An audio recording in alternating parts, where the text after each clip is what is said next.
Well, let's talk more about 200. John Jones was originally slated to be on that card, was out. Brock Lesnar is out, tested positive. We're not sure what the substance was, anti-doping. And Chad Mendez is suspended 2 years for anti-doping violation. What does that tell you about these guys? John Jones was considered one of the pound for pound greatest fighters of all time Yeah, for MMA. yeah. What does that tell you about the steroids and I mean it was the anti-estrogen blocker which masks potential steroid, but from you, another professional athlete, what are the thoughts that come to your head?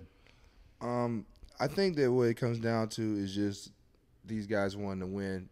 As a competitor and as somebody who kind of watches these guys and knows that they're in there by themselves. They don't have anybody to lean on. They have to lean on themselves in order to, be able to fight.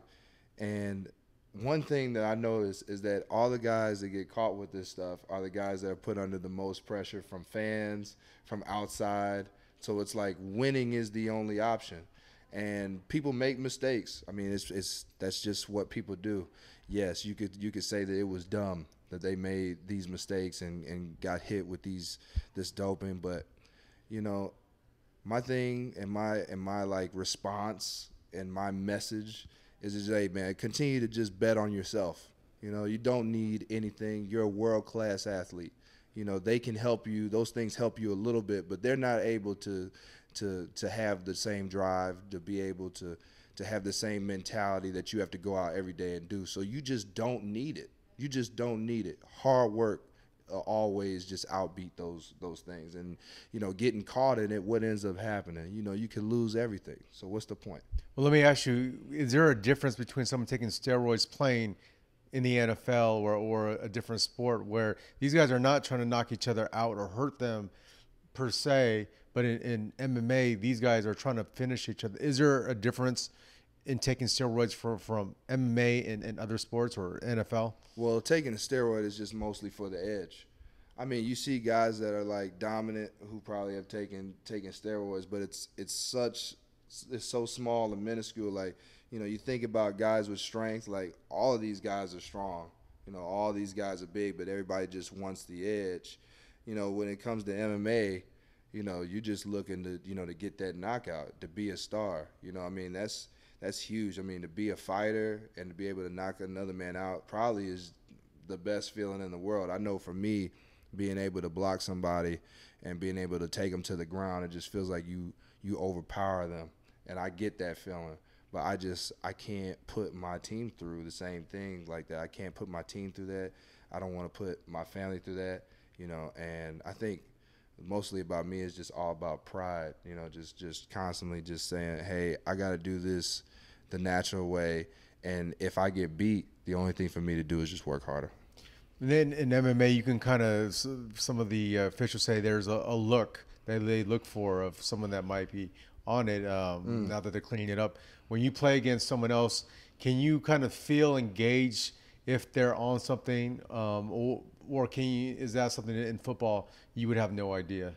You kind of don't know, with the pads and how it is. I mean, you could just see somebody with just like a ridiculous amount of power that you're just like wondering, how is this even possible?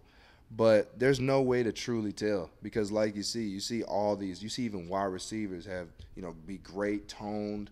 You see defensive linemen, great tone. Offensive linemen are starting to get more of that just, big strength, bulkier type of like body types.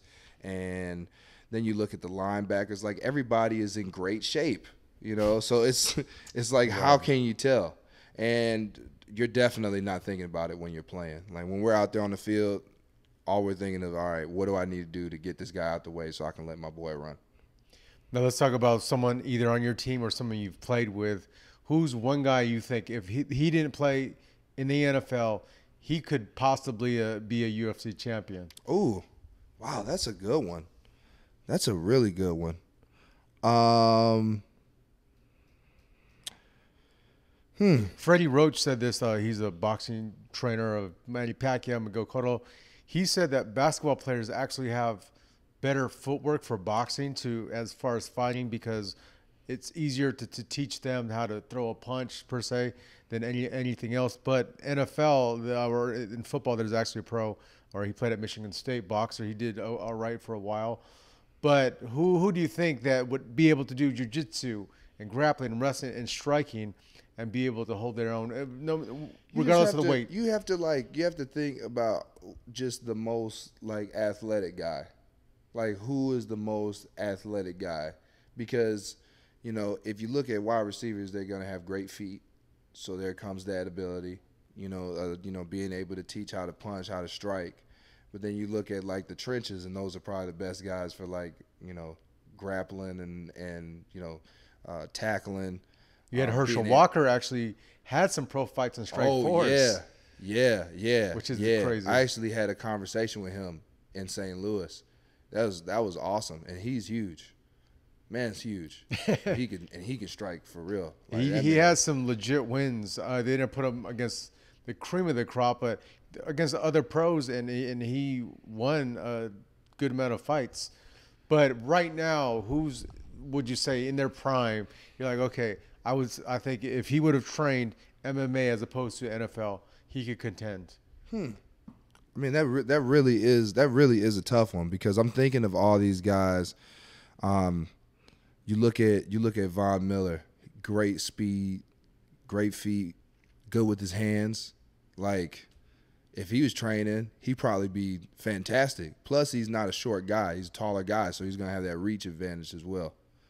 So you're saying Von Miller would be that one guy out of the 32 teams that you're like, okay, I think he could have made it. If he was training day in and day out for that, I think that he could do it. I think that he could do it. But then there's also like defensive linemen. Like, if you look at our defensive tackle, Aaron Donald, if he gets you on the ground, I guarantee it's over for you. Guaranteed. Yeah, guaranteed. I guarantee it. Now, you want to bet money? We could go right now. We could go pick him up. Guaranteed. But the thing with him is he's not trained for that, as far as like against another heavyweight. These guys are trained specifically. But he probably have the easier time dropping to that 265 and understanding, like me, like a guy at 315, and then he's got like the natural leverage and he's got great strength. So I feel like if he was able to get somebody on the ground, just that ground to pound alone is just going to be over.